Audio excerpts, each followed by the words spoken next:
আমরা চেষ্টা করব এখানে যারা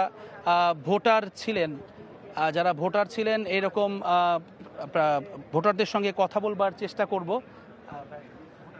জি, আমরা একটু কথা বলি। এই যে প্রায় 4.5 ঘন্টা অতিক্রান্ত হয়েছে ভোট গণনা, আমরা দেখছি এলইডি স্ক্রিনে মাঝখানে যান্ত্রিক ত্রুটির কারণে 10-15 মিনিটের মতো বন্ধ ছিল, এছাড়া পুরোটাই কিন্তু আমরা দেখছি ভোট গণনার চিত্র আপনারা দেখতে পাচ্ছেন। এই মুহূর্তে আপনাদের মনে ভোটার হিসেবে আসলে কি চলছে? আসলে আমরা সারাদিন স্বতঃস্ফূর্তভাবে ভোট দিতে অংশগ্রহণ করেছি। তো আমাদের বন্ধু বান্ধবরা এসেছিল, তো সবাই আসলে খুব প্রাণবন্তভাবে ভোট দিয়েছি। তো ডাকসু একটা ন্যাশনাল ইভেন্ট হয়ে গেছে এখন, এবং আমরা না, সারা বাংলাদেশের মানুষ অপেক্ষা করতেছে কে ম্যান্ডেট হয় স্টুডেন্টদের পক্ষে বলবে। সো এখন আমরা আসলে অপেক্ষা ছাড়া বলার মতো কিছু নাই। অনেক কিছু শুনতেছি, অনেক ধরনের ফলাফল আসতেছে কানের মধ্যে, বাট আমরা দেখতেছি যে আমরা যাদেরকে ভোট দেওয়া হয়েছে ওরা আসলে আমাদের ম্যান্ডেট হয় কিনা। সো এই আর কি অপেক্ষার পালা এখন। সো হয়তোবা আমরা আশা করতেছি যে 10টার মধ্যে হয়তোবা ফলাফল পাওয়া যেতে পারে।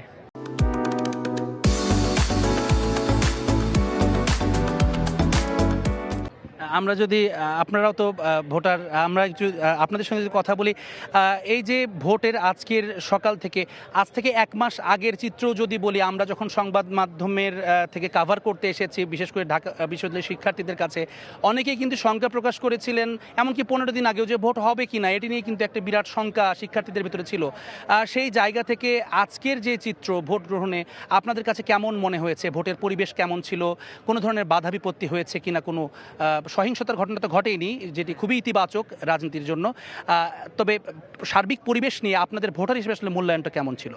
আচ্ছা, আমি ফার্স্ট অফ অল সকাল থেকে কার্জনে ছিলাম। আমি কার্জনের গেটে ছিলাম। তো কার্জনের গেটে আমি সকাল থেকে 8টা থেকে যতটুকু দেখছি, আমি সারাদিন এখানে আছি, তো আমি কোনো এই ধরনের কোনো ঘটনা খেয়াল করি নাই বা আমার চোখে পড়ে নাই যে কোনো মানে ঝামেলা বা সহিংসতার কোনো ইভেন্ট ঘটছে। এখানে কিছু হয় নাই আমার দেখা মতে।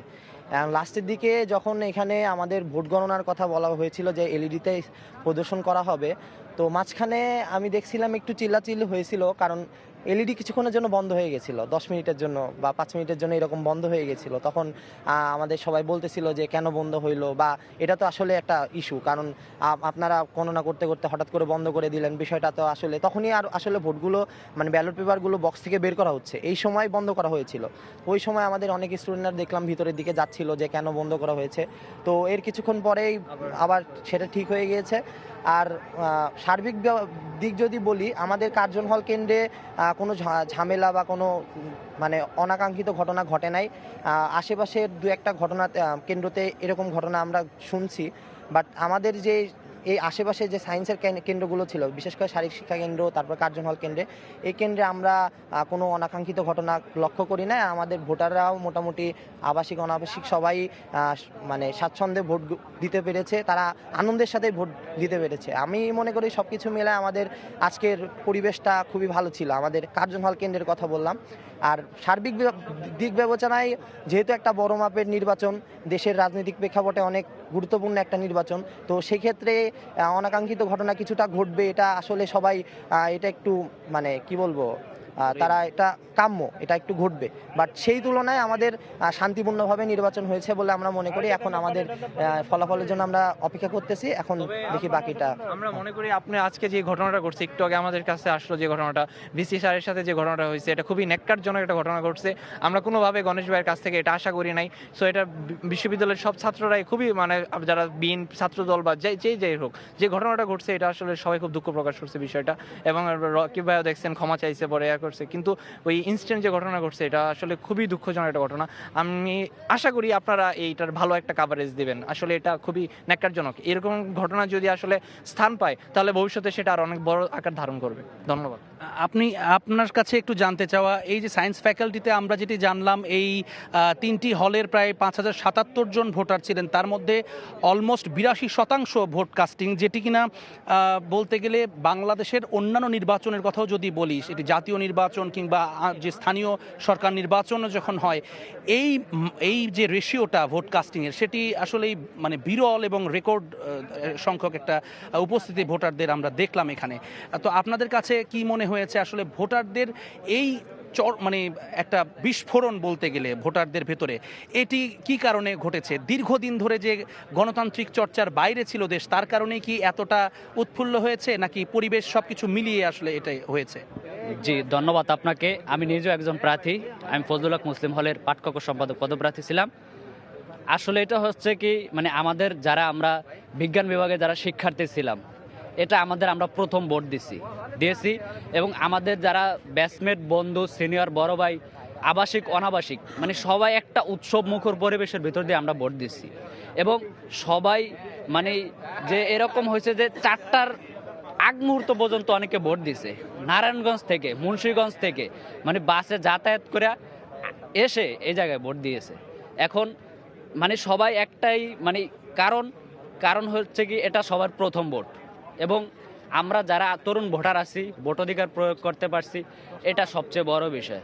আর ঢাকা বিশ্ববিদ্যালয় শুধু ঢাকা বিশ্ববিদ্যালয়ের শিক্ষার্থীদের একটি প্রতিষ্ঠান না, আর বিজ্ঞান বিভাগের শিক্ষার্থীরা সবসময় গণতান্ত্রিক যে প্রক্রিয়া, এটা সবসময় সমীহ করে, যার ফলে বিজ্ঞান বিভাগে সর্বোচ্চ ভোট প্রয়োগ করা হয়েছে এবং বিজ্ঞানের স্টুডেন্টরা খুবই উৎফুল্লতার সহিত আমরা ভোট প্রয়োগ করছি এবং ভোট কেন্দ্রে তেমন কোনো অনাকাঙ্ক্ষিত ঘটনা ঘটেনি। যদিও দু একটা যেগুলো ঘটছে ওগুলা, যেমন উদয়ন স্কুলের ওই জায়গায় একটা ঘটনা ঘটছে, টিএসসিতে ঘটছে। আমাদের বিজ্ঞান বিভাগে আলহামদুলিল্লাহ ওরকম কোনো ঘটনা ঘটেনি। একটা ঘটনা ঘটছিল, আপনারা সেটা দেখছেন যে ওই যে পোলিং অফিসারকে পরবর্তীতে প্রত্যাহার করা হয়েছিল। এছাড়া এই ঘটনাগুলো ছাড়া আর কোনো তেমন কোনো অনাকাঙ্ক্ষিত ঘটনা ঘটেনি। আর বিজ্ঞান বিভাগের শিক্ষার্থীরা খুবই সুন্দরভাবে, আমরা সহজ ভাষা বলতে গেলে আমরা খুবই সুন্দরভাবে ভোট প্রদান করেছি। আসলে আমাদের প্রথম ভোট ছিল, আমরা সবাই খুবই খুশি। ধন্যবাদ। যেমনটি শুনছিলেন, আসলে তিনি নিজেও একজন প্রার্থী, সবশেষ যার সাথে কথা বলছিলাম, তিনি কিন্তু বলছিলেন যে এটি তাদের প্রথম ভোট। গণতান্ত্রিক প্রক্রিয়ার বাইরে ছিল বাংলাদেশ দীর্ঘ 17 বছর।